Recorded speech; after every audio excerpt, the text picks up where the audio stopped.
Good morning, friends. Greetings and welcome to The Bright Side, your nutritional program dedicated to the understanding of the vast world of nutrition and nutritional supplementation. I'm your host, Pharmacist Ben, nutritional pharmacist from Boulder, Colorado. I use nutritional supplements where other healthcare practitioners use toxic pharmaceutical drugs and sometimes deadly medical procedures. If you suspect that there are natural nutritional roads to your health and vitality and well-being, and to addressing your health challenges, whatever they may be, but you don't know where to begin, you have come to the right place. As you listen to The Bright Side every day, you are more and more in control of your body, you are more and more knowledgeable, and you know you can overcome any health challenge. That is why we are here every day on The Bright Side, helping clear up the sometimes confusing world of nutrition and nutritional supplementation. Over the last 33 years of practicing pharmacy, I've seen drug-free recoveries from diabetes, hypertension, obesity, skin diseases like acne, psoriasis, eczema, rosacea, digestive ailments, autoimmune issues of all kinds, recoveries that by the standards of modern medicine can only be called a miracle, but what is in the world of the body, what is in the world of biology, standard operating procedure, because the human biological system is a healing system, it's a regenerating system. It is designed divinely to heal and renew itself on a moment-to-moment basis, and while some folks may call that a miracle, it really is just the way the body works. If you have questions about health, nutrition, prescription drugs, if you want to wean yourself off your meds and get on a good nutritional supplement program, you have come to the right place.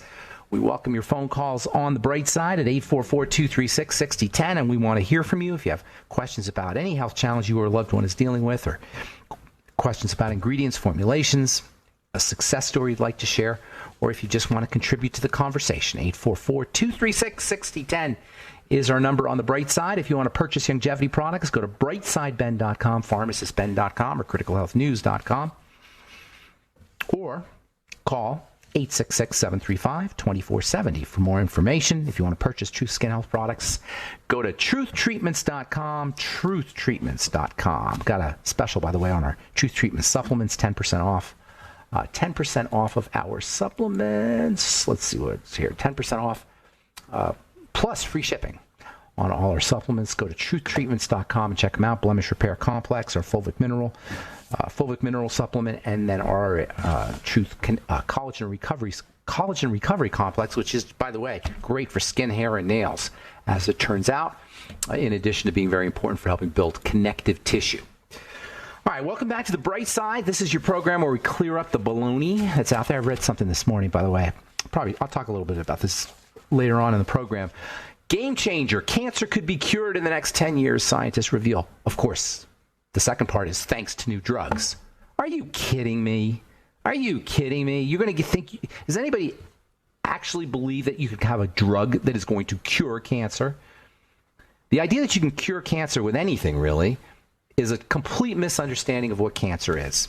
Cancer is a manifestation of the body's stress response, or actually of a cell's stress response. There's no cure for cancer because cancer is an adaptive response. It's a way a cell deals with stressors. So you don't cure cancer because it's not a disease. It's an adaptive response that serves the cell's needs. It might not serve the organism, his needs, but it serves the cell's needs. Anyway, we'll talk about that at the bottom of the hour. I just got my goat this morning. So much craziness, so much misunderstanding, so much nonsense in the medical model and in our collective understandings of how the human body works, or I should say collective misunderstandings about how the human body works. We've been talking about mercury as an industrial toxin. Yesterday, by the way, I said that there was half a ton of mercury released for every ton of chlorine that's produced in the chlor-alkali process. The chlor-alkali process is how chlorine gas is made, as well as sodium and lye and a few other things. It's a very, very important industrial process, and it emits mercury. Mercury is used in the processing, and mercury comes out in the environment as this chlor-alkali, this chlorine gas, et cetera, is produced. Yesterday, I said there's half a ton. It's actually half a pound. Or I don't know how I just misread the statistic. In any case, it's half a pound, not half a ton of mercury is emitted into the atmosphere for every ton of chlorine that's produced, which is still pretty darn significant. And mercury, given the extreme toxicity of the stuff, mercury is very electropoor. It's always looking for it's always looking for a rich source of electrons, especially proteins. Proteins have proteins that have sulfur on them in particular, and this is because of the relationship between sulfur and mercury, which the alchemists talked about. Only God knows how the alchemists knew about this, but they knew that there was a relationship between a sulfur and mercury. They called mercury the female, and they said sulfur was the male. They said sulfur was the change agent, and mercury was that which is changed, the changee. And the two together were said to be, when the two were brought together, it was said to be the marriage of the Red King and the White Queen. That's alchemy poetry, alchemy talk, alchemy algorithms. It refers to things like cinnabar, which is hydrogen sulfide, which is sulfur plus mercury as an atom, which is the super beautiful mineral, which is also, interestingly, the most toxic mineral there is. One of the most beautiful and the most toxic. The idea that there's a combination, there's a connection between mercury and sulfur can be used as a detoxification strategy, and this is why onions and garlic and cruciferous vegetables and high-protein foods, including, by the way, whey protein, can be very important for detoxification. Whey protein and other high-protein foods that contain sulfur have a particular amino acid known as cysteine, and cysteine is really important stuff for detoxification. I've been talking about cysteine for decades. I first learned about cysteine as a detoxification strategy in pharmacy school because it's a drug in the form of N-acetylcysteine, or NAC. N-acetylcysteine is a produced. It's not. Well, it's found in some foods, actually. But for the most part, the cysteine that we're ingesting is not in the form of N-acetylcysteine, but you get N-acetylcysteine as a supplement. It does the same thing. The cysteine part of N-acetylcysteine contains a little sulfur, which makes it very, very detoxifying. This is where glutathione, by the way, comes in. Glutathione is arguably the most important molecule in the body. Now, it's tough to say what the most important molecule in the body is, but case could be made for glutathione as being the most important biochemicals in the body. If it's not the most, it's certainly in the top 10. And by that, when I say most important, it's hard to say. They're all important. There's nothing not important but that the body makes. But when I say the most important, or one of the most important, I'm talking about its multifunctionality, all of the various things it does. Glutathione can detoxify all kinds of things. And the major component of the glutathione machine, if you think of it as a detox machine, the most important cog of this one of the most important molecules in the body is cysteine. Glutathione has a little piece of cysteine on it. And glutathione works by donating electrical energy, donating electrons. It's an antioxidant. That's what an antioxidant is. An antioxidant is a super rich, very generous molecule that gives up electrons. It donates electrons. That's actually what they call it. If you've heard of this, there's this thing sweeping the nutrition world that biochemists have been talking about since biochemistry began, since Linus Pauling, the days of Linus Pauling and Albert St. Georgi, who were electrical chemists who really appreciated the electrical nature of chemistry. Underneath chemistry is electricity. Chemistry is secondary to electricity. Electricity is really what it's all about, as we've been talking about for years on this program. Electricity precedes chemistry. And there's a phenomena in electricity, or in the electrical nature of chemistry, called redox. And there's actually these multi-level companies now selling redox formulas. And every once in a while, somebody will text me about how important redox formulas are, how important redox is. R-E-D-O-X. Now, if you haven't heard of redox, you really have heard of it. Nobody's ever told you. You've heard of what it means, even if you haven't heard the term redox, if you've listened to this program, because we talk about it all the time. Redox is just the movement of electricity, of pieces of electricity.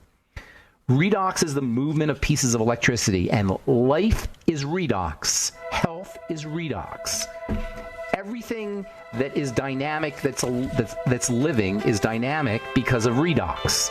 Redox is nothing more than pieces of electricity jumping around, pieces of electricity moving around. And glutathione and cysteine and sulfur are major redox elements, and that's how they do their work. All right, I'm Pharmacist Ben. 844-236-6010 is our number. You're listening to The Bright Side. We'll be back after this.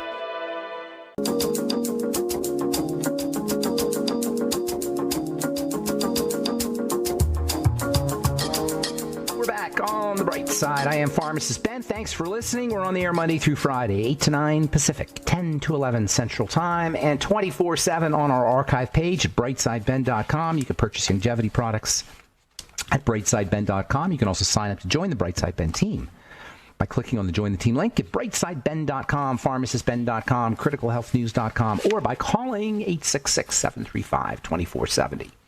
866-735-2470. Okay, so we are talking about sulfur, the importance of sulfur, the importance of glutathione, the importance of cysteine. Glutathione is a tripeptide. It's a very rich tripeptide, a very rich molecule. It can donate very readily. It's made up of 3 parts. That's where the word term tripeptide comes from. Glycine, love this stuff. Super important amino acid found in bone broth protein, cartilage-containing foods, gelatin. Glutamine, maybe the most, well, I won't say the most important, but certainly one of the most important amino acids. I always find myself saying the most important molecule, the most important amino. There's no the most important. They're all important. But glutamine has got lots of different things that it does in the body. Very important stuff. If you're dealing with digestive issues, by the way, glutamine is like medicine for the digestive tract. And then the third amino acid, the third part of the tripeptide, is cysteine, and that's the active site for detoxification. Cysteine does lots of different things. For one thing, cysteine is a hardening agent. It hardens things. Wherever you find hardness in the body, the skin, the hair, the bone, there's likely to be a cysteine. Not always. Collagen doesn't have cysteine in it, but collagen's got a little bit more flow than say, fingernails. Fingernails get their hardness from cysteine. Horns, claws, hooves, feathers, scales. Throughout the natural world, you'll find cysteine used by Mother Nature as a hardening agent. Even spider silk, which, by the way, spider silk is some really cool stuff. Spider silk is known as the strongest, the hardest of all the natural fibers. And because it's very biocompatible, it's made up basically of amino acids that are found in the body. Spider silk is actually being explored as a healing substance. The power, the resilience, and the strength, pound for pound, spider silk is stronger than steel. That makes it a flexible steel, which is an amazing substance. It's being explored for use as a hardening agent for wounds, as a wound healer, or also as a scaffolding for creating, as a base for putting tissue, for creating whole tissue, as a base for cells to grow on to create tissue, I should say. Since ancient Greece, since the days of Galen, cultures have treated wounds by rubbing them with spider webs. They didn't really know what was in the spider web by doing it, but they noticed that the wounds would heal faster. They also noticed, by the way, that blood would clot more readily when spider webs were put on wounds. Guess what? Spider silk is a good source of vitamin K, the clotting vitamin. Interestingly enough, just another example of indigenous wisdom matching up with today's science. So spider silk is inherently compatible with wounds, and it can be used as scaffolding. It is stronger than steel, and it gets many of its incredible properties. I've got an article here that says spider silk could repair human ligaments. Spider web silk, the strongest natural fiber known, could possess untapped medical potential in artificial tendons or for regenerating ligaments, scientists now say. This is from the website Live Science.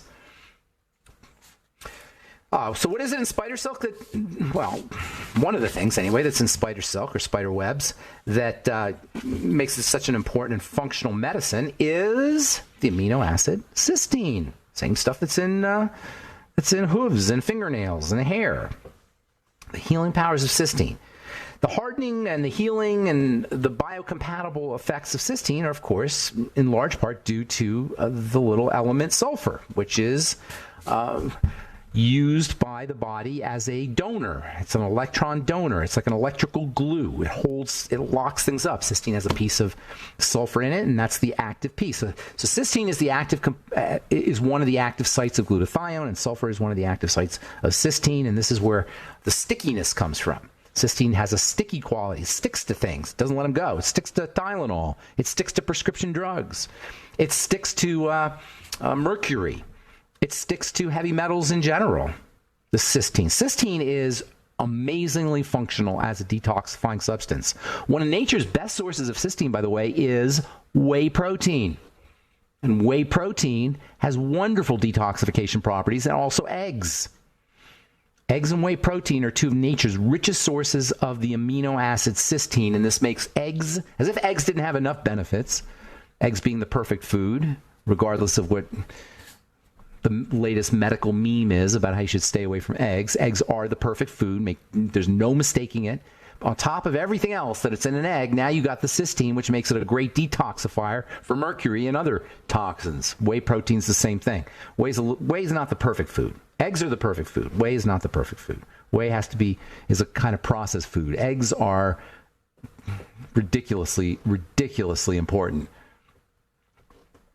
So anyway, the magnetic property of sulfur and the magnetic property of cysteine is what makes it this incredible detoxifier. And it's what makes N-acetylcysteine so important as a detoxifier. NAC, NAC. NAC. Not only is NAC an incredible detoxifier, it's ridiculously cheap. NAC can cost you like $20 for a 3-month supply. And its list of benefits are not just about detoxification. Yes, it's wonderful for detoxification, but you can use NAC to help prevent cold sores, for shortening the duration of a hangover, or for completely eliminating hangovers. As I say, it's used in emergency rooms for Tylenol poisoning and liver poisoning. It's great for the liver. It's used in a medicine called Mucomyst, which cystic fibrosis patients use to help break up mucus. Cystic fibrosis is a terrible, terrible disease, by the way, although these days people are living longer with it. It used to be, it was pretty much a death sentence. People wouldn't live to be past the age of 17 with cystic fibrosis. Now, using pharmacology, cystic fibrosis patients can live a lot longer, and NAC is one of the major medications for CF patients, inhaled NAC. NAC is protective for the liver. It's protective for the kidney. You can use NAC for NAFLD, non-alcoholic fatty liver disease. That's a whole nother health challenge that you don't really hear a lot about, but we should be. You go to a doctor these days and they check your liver and you're over the age of 50, they'll say, oh, you have a little fatty liver, but that's just normal for a man your age or a woman your age. No, it's only normal the way we live our lives. The liver is not supposed to be fatty. What happens when the liver is completely abused, usually by drugs and processed foods and chlorine in the water and all the other crap we're ingesting, the liver will not be able to process fat effectively, and fat will start to build up between the cells. The liver will start to accumulate fat instead of processing the fat, and that will interfere with the liver's ability to do its work, and that is not a good thing. Even if your doctor says it's normal, it's definitely not a good thing. All right, I'm Pharmacist Ben. You're listening to The Bright Side. 844-236-6010 is our number. We'll return right after this.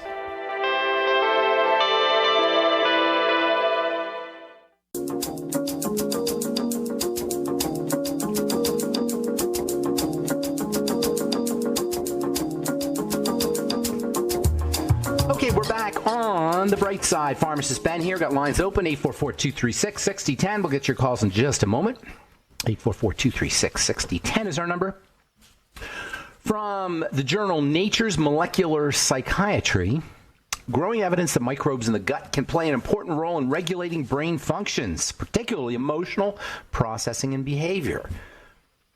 We wanted to see whether an inulin-enriched diet, inulin's a fiber, can modulate the composition of the microbes in the gut and also improve brain health and well-being. This is Professor John Cryan from San Francisco Research Center, from the SFI Research Center at the University of College Cork in Ireland. It turns out that when you change the microbes in the gut, you change the way you think and you feel. The digestive relationship to our emotions and our cognition is completely underappreciated. We're just now getting to understand the digestive connection to disease, the relationship of the digestive system to general disease. But the idea that you can change the way you eat and change the way you think and change the way you feel, that's nowhere near the mainstream, nowhere near even alternative practitioners. formulary or bag of tricks. This is really, really cutting edge stuff in terms of science. Nonetheless, we all know we feel certain ways after we eat certain foods. If you eat sugar, you're going to feel kind of tired. You may get jittery. If you ingest excitotoxins, again, you may feel kind of headachy or weird or angry. Or if you ever go to a nursing home and you see the kinds of foods people eat in the nursing homes, you can understand why people in the nursing homes would have mental and emotional issues. One of the greatest gifts you can give somebody in a nursing home is the gift of some good food, the gift of bone soup, the gift of probiotics, the gift of fiber, the gift of Beyond Tangy Tangerine. Brain function or impaired brain function, Alzheimer's disease, dementia, and Parkinson's disease for that matter, and movement disorder kinds of issues that apparently are related to the brain itself may have more to do with the digestive system, microbes in the gut, as well as nutritional deficiencies. If you know anybody in a nursing home, you know if you've been to visit them, you know what they're eating. There's no possible way their brain cannot be insulated from those kinds of foods or from the nutritional deficiencies that are caused by those kinds of foods. If your parents are in a nursing home or grandparents are in a nursing home, get them some Beyond Tangy Tangerine. Smuggle in homemade chicken soup. You will watch your grandparent or your parent blossom in front of your eyes as if in the same way when you pour water on put water on a plant that's been parched or hasn't had water for weeks. You'll see your patient blossoming in front of your eyes the way a plant blossoms in front of your eyes or blooms in front of your eyes or brightens in front of your eyes. You know how you put water on a plant that hasn't been watered for a week and you can almost see right in front of your eyes that the life force comes back into the plant? That's what happens when somebody who doesn't have nutrition, especially somebody in a nursing home or somebody who's really been subsisting on poor quality food, nutritionally empty poor quality food for a long period of time, you can actually see it right in front of your eyes, how color comes back, how vitality comes back, how the look of health starts to come back into your patient or your friend or your parents or relative's face as they're sipping their Beyond Tangy Tangerine. All right. I'm Pharmacist Ben, 844-236-6010. Got Zoraida, who we hung up on or we couldn't finish up with anyway yesterday. Hi, Zoraida. Hello, Dr. Ben. Thank you for listening to me again. Yeah, thanks for calling. Appreciate it. So you had diabetes you were talking about, and I thought that was really important. And I can't believe you're 71 years old, because every time I talk to you, I think you're a little kid. But that's great. That's Thank good. you. So, Thank you. So here's the deal, Zoraida. 100 million Americans have some kind of blood sugar problems, even if it's not full-blown diabetes. And you don't have to be diagnosed a diabetic to have messed up blood sugar. The diagnosis doesn't matter. Your symptoms do. So here's the thing. Amputation, blindness, neuropathy, cancer, obesity, liver disease, high blood pressure and cardiovascular health issues, Alzheimer's disease, pretty much every single health challenge you can name is associated with problems with blood sugar. And that makes taking care of your blood sugar really important, number one. And because it's so easy, it makes all of these health challenges that we confront, whether ourselves personally or in our friends and loved ones and relatives, tragically unnecessary, tragically gratuitous. They do not have to happen because it's so easy to turn around your blood sugar. You could do it in a day. You could do it in a few hours. And if we're not doing it in a day or not doing it in a few hours, we're not doing it correctly. That's as simple as that. There's only two reasons why the blood sugar goes up. Number one, because of food, and number two, because of stress hormone from a physical perspective. I shouldn't say it. There's other reasons too. But those are the two main reasons, because of cortisol and because of food. So what you want to do is you want to, first of all, get your food under control. And that means intermittent fasting, ketogenic diet, obviously staying away from foods that spike your blood sugar. And it also means taking in nutrients and foods that help stabilize your blood sugar. Water can do it. Just tap water. No, you don't want really tap water. So do spring water or do distilled water or somehow purified water. But water will dilute your blood sugar. Exercise will dilute your blood sugar or lower your blood sugar. Nutritional supplements like chromium and vanadium and all the things that you get in the glucogenics or the sweeties will help lower your blood sugar. Alpha lipoic acid will help lower your blood sugar. Fiber after you eat meat, after you eat sweets. In fact, whenever you eat sweets, you should always have a little bit of fiber, of some vegetables, or make yourself a fiber drink. There's probably 100 different ways you can lower your blood sugar from the comfort of your own living room and kitchen without having to take drugs or having to go to the doctor. And what's more is drugs can't really help. Drugs can compel your body to make more insulin or force your body to handle sugar a little differently, but you're going to end up needing more drugs, and you're going to end up with toxicities and side effects, because no drug is without toxicities and side effects. So if you don't change the way you live your life, and you take prescription drugs, you may lower it temporarily, but eventually you're going to need more drugs, and you're going to have to be dealing with toxicity and side effects. Go ahead. I'm sorry. I know. So I'm not yelling at you. I'm not being mean. I'm not trying to be rude. No. I'm trying to say it's so important. Yeah. I know. So help me understand here. I think I have a pretty good eating habits. But it's not good, Zoraida, sweetheart. Listen, stop. Yes. Because people tell me all this time, but I eat really well, but I'm very careful, but I'm a vegetarian, but I'm a vegan, but I blah, blah, blah. I don't care if your blood sugar's high. If you have a symptom, that is your blood sugar's high, I don't want to say well or good, because those are childish terms we use. Those are terms that children talk to their teachers. But I eat really well. That's a child talking to its teacher, or a baby talking to its mother. But I'm doing really well, Mommy. But I'm doing really well, Daddy. No. It has nothing to do with good. It has nothing to do with bad. It has nothing to do with well. It has to do with your symptoms. Do you see what I'm saying? You don't want to infantilize this. You don't want to kind of come at it like I'm a little kid and I'm doing my best, I'm doing a good job. You just have to go by your symptoms. If your blood sugar's high, sugar's getting into your body. I mean, it sounds silly to say that because it seems obvious, but if your blood sugar's high, sugar's getting into your body. If you want your blood sugar to drop, stop putting sugar into the body. Now, sugar comes, of course, in bread and pasta and potatoes. It's not always just apple pie. So you got to keep aware of that. Hang on, we'll finish up and come back from our... Have you checked?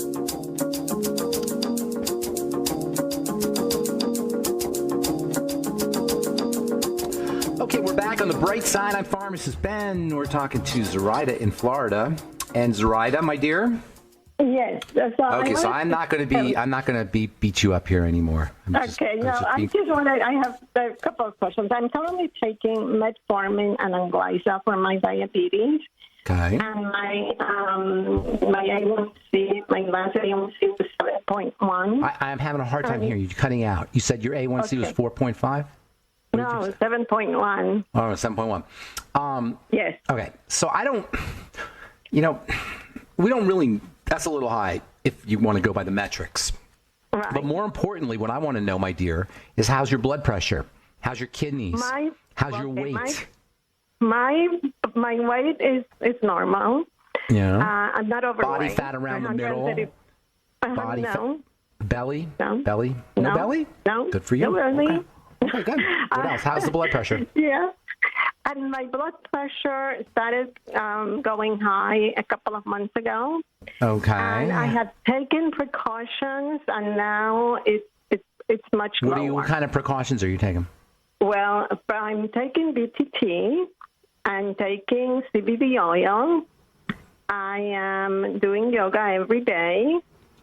All right. Well, you're on the right track. You're doing so. How can I help you? So is it your hemoglobin A1C? Are you worried about your hemoglobin A1C? No, I'm not really, because it was 6.9 before, but my doctor removed one of my medications, and I think that may be high. Are you feeling good? I'm feeling good. How's your blood pressure? How high is your blood pressure?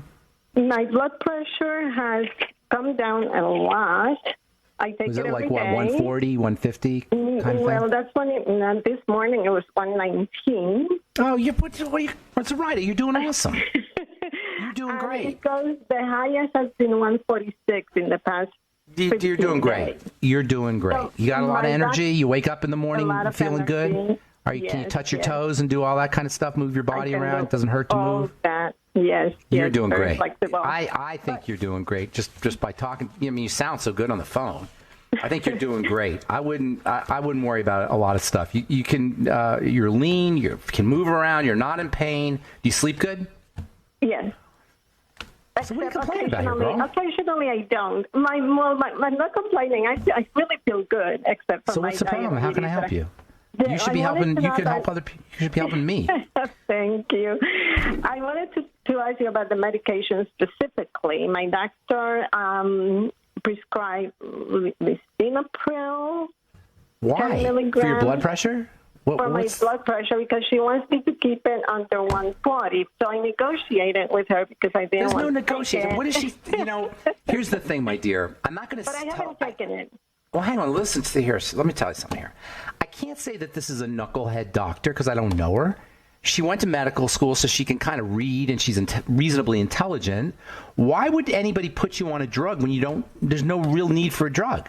It's because she drank the medical Kool-Aid. She went to she listened to the lectures by the drug company spokespeople, the drug company salespeople that came to visit her. Medical school, she got trained in the medical model, and so she sees a number and she's just going to dose you, oblivious to the fact that when you take a drug, your body has to handle it like it handles any poison. They don't see it that way. It's not her fault. She's not a dummy. But she's living in a different world, and you're entering her world. So she's going to give you lisinopril. You're in her world, girl. You're not in. You understand? When you go in the doctor's office, you're on her planet. She's operating with a logic that she learned in her reality, and you're in her reality. So you can't, and nobody, not just you, we can't complain about how a doctor treats us because we're entering into their home. We're going to them. They're not coming to us. It's one thing if she came to your house and said, "Here, you're going to take this drug." That would be obviously egregious and obnoxious. But we're going to her. So if you go to her, you're going to get a drug. You come to me, and I'm going to tell you, take care of your sugar. You sound great. I'm not going to put you on any drugs unless you need them, and I wouldn't suggest you take any drugs. Not that I can put you on a drug, but I wouldn't suggest you take any drugs unless you were in absolute agony. So what's the logic here? The logic is, in her reality, you dose people when they have a certain trigger, a critical threshold or a trigger point, and you're in her reality. So, I mean, I don't know what you want me to tell me. You don't need, it doesn't sound to me anyway, I'm not there, I can't see your chart or anything, but based on what you're telling me, it doesn't seem like you really need to be medicated, in my opinion, based on what you're telling me. Okay, because she told me at the end, she told me to take half of it. It's 10 milligrams to take half if my blood pressure was in the 140s or higher to protect my kidneys. My kidneys are normal, by the way. Can you get your doctor to come on the radio with me? I would love to. Ask her if she wants to come on. Because I don't like talking about people behind their back. But it just, I mean, to drug people without an absolute 100% emergency necessity, just in case kind of thing, as somebody who understands the toxicity, who studied the toxicity of these things, I just doesn't buy it. I can't buy it. So, okay, all right, so I haven't taken the medication at all, and I just wanted to know if I'm doing it right. I'm going to let you go, but I'm going to give you a couple things that you want to do. Okay, get yourself on the Ultimate Niacin, 100 milligrams a day. Get yourself on the Ultimate Selenium, 400 micrograms a day. Make sure you're taking your Sweeties, 2 to 3 capsules after all your meals. Make sure you're taking your glucogenics, 1 or 2 of those a day. Make sure you're using your Osteomag and your Healthy Start Pack. Do fiber every day, but especially with sweets or with breads or with things that will spike your blood sugar. Make sure you're doing some fiber. Maybe grind up some flaxseed fiber. Put it in a cup of water and drink it down before meals, after meals, with sugary meals. And then make sure you're moving your body, especially after you eat sweets or things that spike your blood sugar. Get into some movement, even if it's just a walk around the block or a bike ride, something that can help your body suck up all that sugar, or your muscle cells suck up all that sugar out of your blood. And likewise, drinking water beginning of the day, when you wake up in the morning, and also with your meals, and also particularly after sweets or sweet meals. And then if you want to throw a couple more things in, alpha lipoic acid, 400 milligrams a day, vitamin E, 400 international units a day, zinc picolinate, 50 milligrams a day. These are all nutrients and strategies that you can use to help lower your blood sugar. And, of course, the Healthy Start Pack, that goes without saying. All right, I am going to let you go unless you got anything else there, Zoraida. Thank you. God bless you. God bless you. Have a beautiful day. Okay, my friend Barry in New Orleans. What's up, my friend? Yes, good morning. Yes, I want to ask you about, you said about the dirty blood. Yes, sir. Yeah, the dirty blood is, I think you were saying that was the cause of all illness, the dirty blood. All chronic, long-term disease is preceded by dirty blood. Uh-huh. Do you follow what I'm saying? The blood is what the blood delivers the nutrients. It delivers the oxygen. It delivers the various gases that cells need. It detoxifies, and it generates an electrical charge as it moves. When it becomes dirty, and by dirty I mean things leaking into it through the digestive system, immune reactions in the blood in response to that. It could be IV drug use. Sometimes that's a factor. As it becomes dirty and it starts to accumulate materials, it thickens. It becomes sludgy. You can see this with dark field microscopy, which is a sort of blood analysis device. You can sort of see the blood cells not moving as well as they should. They're not spread apart like they should be. Everything kind of just clogs up. I'm being a little metaphorical here, but that's generally what happens. That's where disease begins. Once that happens, the cells become starved. They become toxic. They become suffocated. They don't have the oxygen they need. That's when they downregulate and ultimately die. This leads to an inflammatory, a micro-inflammatory process that surrounds the dead cells, and this kind of continues as the micro-inflammatory process causes more problems, and you end up in a downward spiral, which ultimately, over the course of months and years and decades, shows up as chronic degenerative disease. And we may wake up one morning when we hit a critical mass and we'll say, I was fine yesterday and now I'm sick, and think it was something that happened to us because we don't perceive this gradual buildup in blood dirtiness that accumulates gradually and slowly over the course of the years and the decades. The good news is you patch up the gut, you stop putting stuff into the blood, and all chronic degenerative disease will begin to reverse. Whether or not you're completely healed and completely reversed, I don't know, but you can begin the process and simultaneously begin to feel better simply by stopping the stream of toxicity that enters into the blood. And of course, it also helps to do things like breathing and exercising and getting yourself on the mighty 90 essential nutrients. All right, Barry, gotta go. Thanks for listening to The Bright Side. I am Pharmacist Ben. Have yourselves a wonderful, beautiful, awesome, spectacular day. We'll talk to y'all later, folks. Bye for now.